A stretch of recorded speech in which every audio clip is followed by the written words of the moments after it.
What is up, everybody? I am here with a channel first. We got a pair of cleats, and these aren't low heat. These are, I would say these are high heat for cleats. In the world of shoes for grass or turf, these are high heat. That's right. Channel first, high heat athletic performance cleats on the channel. You might already know from the title, from the thumbnail, from this box, because we got the Kobe logo there, Kobe signature there, the Mamba skin, the snake skin box. We have the Nike Vapor Edge Kobe 6. That's right. In green apple, black, volt, and crimson, size 12. Here's the box. Couldn't get my hand on a real pair of Kobe 6s back a few years ago. Couldn't get my hands on a pair of the reverse Grinches a couple years ago. So now I've resorted to trying to buy football cleats. And when I first saw these were coming out, I was super excited. Super excited because I thought they meant soccer cleats. And I played soccer in my life. I'm looking to get back in shape, looking to maybe play a little soccer in my old age. And so I was hoping they were calling them, football as in the way the rest of the world calls them football. I thought Nike was being, global. No, they meant American football. I found out. That being said, I wanted to get these in hand, wanted to see them, and I just knew these would have an aftermarket. And generally, I don't I'm not like pushing reselling. I don't hate on it. It just is what it is, and I've done it, and I do it at times just to be able to afford this habit and do YouTube videos. So before I unveil these, please stick around afterwards. I'm gonna try them on, give my thoughts on these and the market and some more stuff. Lots of thoughts on these. I'll show you them. I'll try them on. So stick around. Plug for the channel. Subscribe, like. It's the only free subscription anymore. I'd appreciate you. And also, I do a podcast. Another one coming up shortly. Weekly podcast. Low heat news, high heat news, sneaker news, streetwear news, fashion news, stuff that I find interesting. A lot of stuff you're not going to hear on other sneaker channels. So check it out. I have a good time just yapping to myself. Hope you enjoy my topics and my thoughts on things. But I get to talk a lot about stuff doesn't come in the mail. So I like having that outlet, and I appreciate the very few of you that watch or listen. All right, here we go. I'm just hyped to hold these. Even if these weren't going for like above retail, I'm just stoked to actually have one of these in hands that I was able to purchase. Just like these shoes just are so sought after these days. It's like one of the people's favorite Kobe models, the Kobe 6 Pro. And any version of it sells out immediately, goes for above retail. And that varies depending on the colorway, etc. Like, I don't know, but like the GGs, the Grinches, the reverse Grinches, they're expensive and hard to get. So it's just cool to actually have one of these in hand that I hit on, even though I do not play recreational or professional American football. But these are sick. I think it's dope. I'm kind of shocked that Nike doesn't do this. They're all about like capitalizing and getting the bag, pushing numbers. Like, why do they not do this, like this one-to-one translation to athletic shoes more, to cleats, to baseball shoes, to soccer shoes? Lately, they do it a little bit more. You'll see a Chicago version of a baseball cleat, a football cleat. But like, this only ever shows up in like customs or player editions, PEs. I am surprised they do not mass market do this more. It boggles my mind. Like, why wouldn't you do this? Clearly these sold out. I was able to get a pair when they dropped, luckily, but like these did sell out very quickly. And they're already going to do another drop, apparently, rumored drop on Christmas Eve, a restock of these. So, yeah, I don't, that not everyone plays American football. So like the supply, the demand for these, it's in a weird economic spot, weird supply and demand spot, because like not everyone plays American football, and not everyone plays it and uses actual cleats. A lot of people play it, play flag football. They don't necessarily use cleats, or they just, you know, not everyone needs cleats. That being said, those who do play, the demand for this specific model super super high. So you don't need a huge amount of supply per se, but it is very in demand of those who do want this. Like of like people who play football, this is like what? This is what, like a 98% demand, this shoe. I mean, maybe some NFL linemen, maybe this isn't their thing, or those who aren't fashionable, or those who don't like this color green, whatever, blah blah blah. But you know what I'm getting at. Almost every high school, middle school, high school, elementary school, college player wants these. Most NFL players would want these. Even linemen, I think, would want these to just practice in, right? Maybe it doesn't have the ankle support that some like, but just like to have the coolest pair of shoes in your sport, this is like, I feel like would be a coveted item, even of those who don't wear this would wear this in a game or on field. Like this has to be like top made for football cleat model, silhouette, colorway. This has to be the top 10 football shoes ever made. That isn't a PE. That's a mass produced. I guess maybe it's probably not even limited, right? They're remaking these Christmas Eve apparently. But okay, I'll get back to the economics, resale, all that stuff. Just my thoughts on like these and their prices. But real quick, for those of you who are checking this out who might actually be football players, we'll go over it. And any athletic people who are just interested in the tech and the construction might be interested in buying these for football or athletics on field. You have the signature snakeskin outer. I thought this would have been perfect for soccer. And what they kind of what they did back in the 90s, putting like, with the Adidas Predator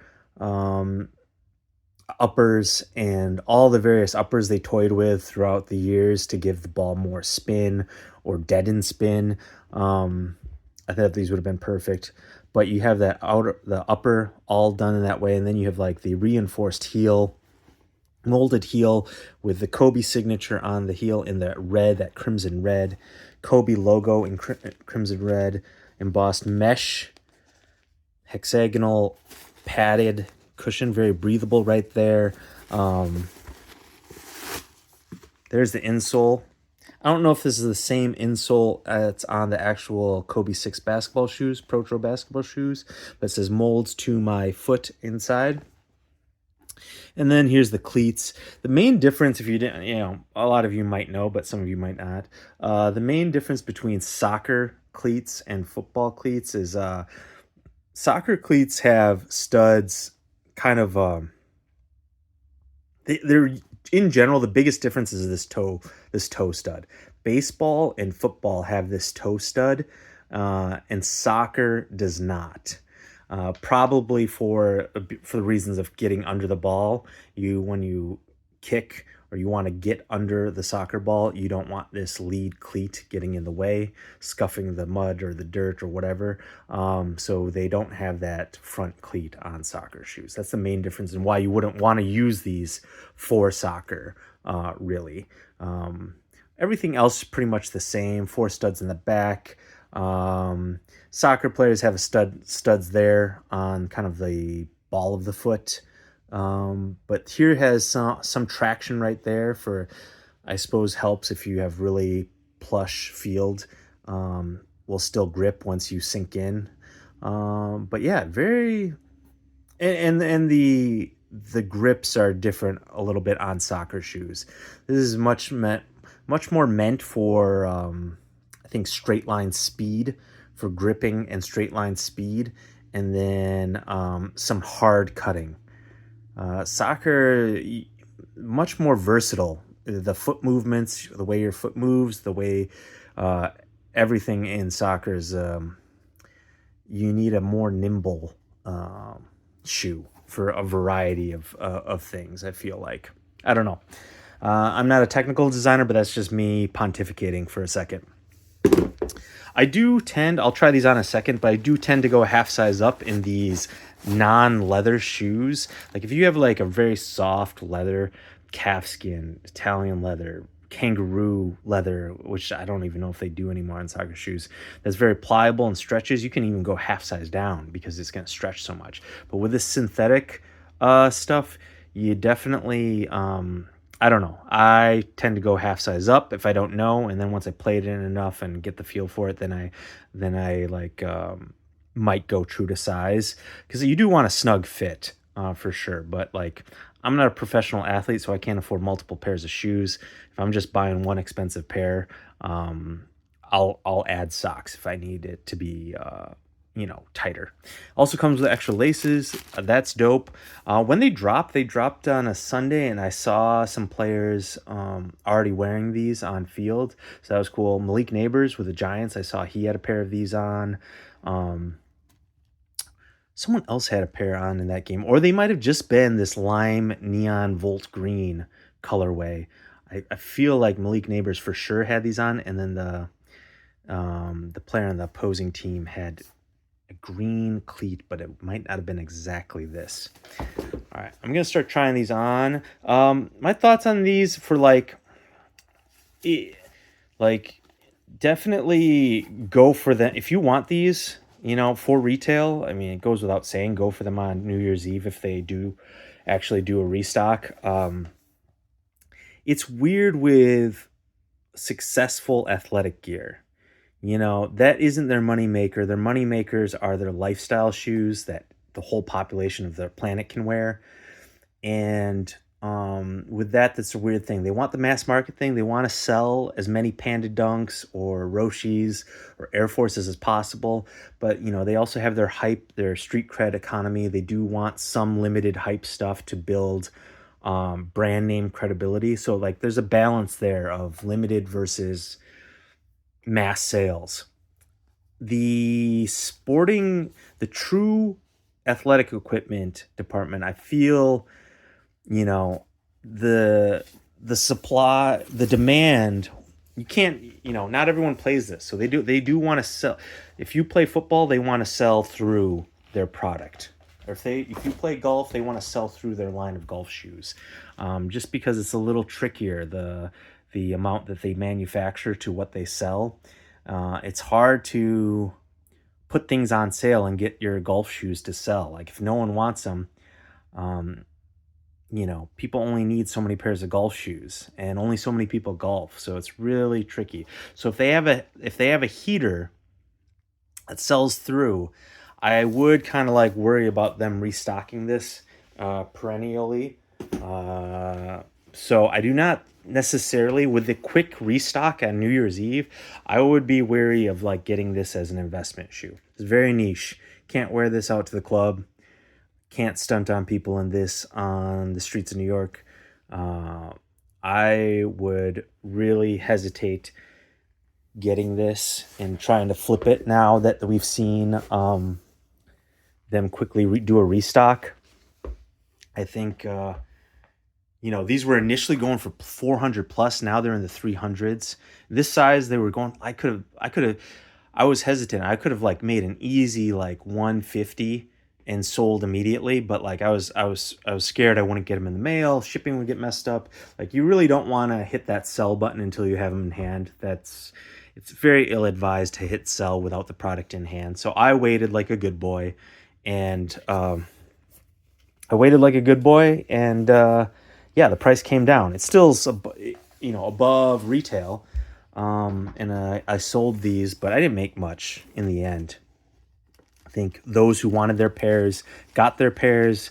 I think people are going to have another crack at them Christmas Eve. That being said, what's weird about this, if you look at it from like a product economy perspective, is just that those who want these, you know, the demand's super high of a limited population. There's a limited population that wants these, but demand is super high amongst that population. Also, that population tends to have the income to get these at, you know, high prices, like college athletes who are getting paid money potentially, or scholarships, want to look good on field. Pro athletes obviously are well compensated, and even those who are amateurs. We're talking like D2 colleges, D3 colleges, high school kids who aren't being paid. If you're going to get one pair of cleats, you're already, one pair of cleats per year. Sometimes you, the individual, or the parents are willing to spend a little bit more. If this is your one pair, you want to flex, maybe it's a birthday present, Christmas present. They might be willing to spend a little bit more. And like, if this is the pair you want, this is the coveted pair, then this is what you work to obtain this pair. So it's just in this weird area of like, the target demographic that wants these is small, but the demand is like almost it's 95% of that target demographic. It's like super high. So anyways, I'd be very wary of those of you who are licking your lips to like make a little quick buck. Again, I got these, yes. I'm not going to play in these. I sold them, but like, I really just wanted them in hand. I wanted to do this review for the channel. I was just kind of stoked on the product itself to begin with. And yeah, so it was more than just to like try to make some money, is why I got these. And so question is, Fancy Pants, if I refer to myself in the third person, are you going to be going for another pair on Christmas Eve? I don't know. I'm going to watch the prices.